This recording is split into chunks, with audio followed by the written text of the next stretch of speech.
নমস্কার বন্ধুরা, আমি শর্মিলা লাহাজ কিচেনে জানাই সকলকে স্বাগত। আজকে আমি আপনাদের জন্য নিয়ে এসেছি অসাধারণ স্বাদের ভীষণ টেস্টি ডিমের ঝোলের রেসিপি। বাড়িতে অনেকেই কিন্তু ডিমের ঝোল করলে টেস্টি হয় না। আমার এই পদ্ধতিতে একবার বাড়িতেই এভাবে বানিয়ে দেখুন, সত্যি বলছি দারুণ টেস্ট হবে। আর যে কোনো দোকানের স্বাদকেও কিন্তু হার মানিয়ে দেবে এই ডিমের ঝোল। আসুন তাহলে দেখে নিই। প্রথমে আমি কড়াই গরম করে 2 চামচ তেল দিয়ে দেব। তেলটা আপনারা যে যার মতো করে দেবেন। এরপর তেল হালকা গরম হয়ে গেলে দিয়ে দেব 1 চামচ মতো নুন আর হাফ চামচ হলুদ গুঁড়ো। এরপর আগে থেকে সেদ্ধ করে খোসা ছাড়ানো ডিম আমি তেলের মধ্যে এপিটোপিট দুপিট হালকা করে ভেজে নেব। ডিম ভাজার তেলে কিন্তু আমি ডুমো ডুমো করে আলু কেটে রেখেছিলাম। একটা আলু 2 পিস করে কেটে আমি আলুটাও খুব ভালো করে লাল লাল করে ভেজে নেব। আলুটা হালকা ভাজা হয়ে গেলে আমি এই সময় দিয়ে দেব ছোট সাইজের একটা পেঁয়াজ কুচি করে কেটে। পেঁয়াজ ভালো করে কাটা হয়ে গেলে পেঁয়াজটা কিন্তু বেরেস্তার মতো করে ভেজে নিতে হবে। এরপর 12 গ্রাম রসুন আর 12 গ্রাম আদা আমি মিক্স করে এর মধ্যে দিয়ে দেব। এক্ষেত্রে বলে রাখি, আদা ও রসুনের পরিমাণটা যেন সমান সমান হয়।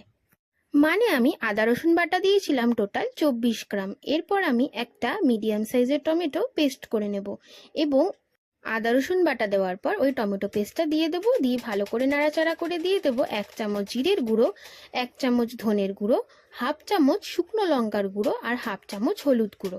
মনে রাখবেন, ডিমের ঝোলে কিন্তু খুব বেশি পরিমাণ হলুদ কখনোই দেবেন না। ডিমের ঝোলের পরিমাণে হলুদ গুঁড়ো একটু কম দিয়ে দেখবেন, টেস্ট কিন্তু দারুণ লাগবে। এরপর আমি দিয়ে দেবো সবার শেষে 1 চামচ পরিমাণ নুন। নুন দেওয়ার পর আমি সামান্য জল দিয়ে দেবো যাতে মশলাটা না পুড়ে যায়। খুব ভালো করে কষিয়ে যখন তেল ছেড়ে আসবে এই সময় আমি দিয়ে দেবো একদম সামান্য গরম মশলা গুঁড়ো। গরম মশলা গুঁড়ো এখানে আমি অল্প ব্যবহার করলাম, আপনারা চাইলে আর একটু বেশিও ব্যবহার করতে পারেন। এরপর আমি যতটা পরিমাণ ঝোল খাবো ঠিক সেই পরিমাণ জল ব্যবহার করলাম। মশলার সাথে পুরো জলটা আমি খুব ভালো করে মাখো মাখো করে নিয়ে ঢাকনা চাপা দিয়ে স্টিম করতে দিয়ে দেব। এরপর ঢাকনা খুলে ঝোল ভালো করে ফুটে আলু সেদ্ধ হয়ে গেলে আমি আগে থেকে ভেজে রাখা ডিমটাও দিয়ে দেব।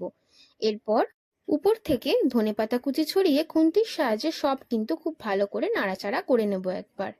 দেখুন, আমার ডিমের ঝোলটা দেখতে যেমন টেস্টি হয়েছে, খেতেও কিন্তু দারুণ হয়েছিল। আর প্রত্যেকটা জিনিস কিন্তু প্রপার ভাবে সেদ্ধ হয়েছিল। আজকের আমার এই ডিমের ঝোলের রেসিপি কেমন লাগলো অবশ্যই কিন্তু বাড়িতে সবাই রান্না করে আমায় কমেন্টস করে জানাবেন।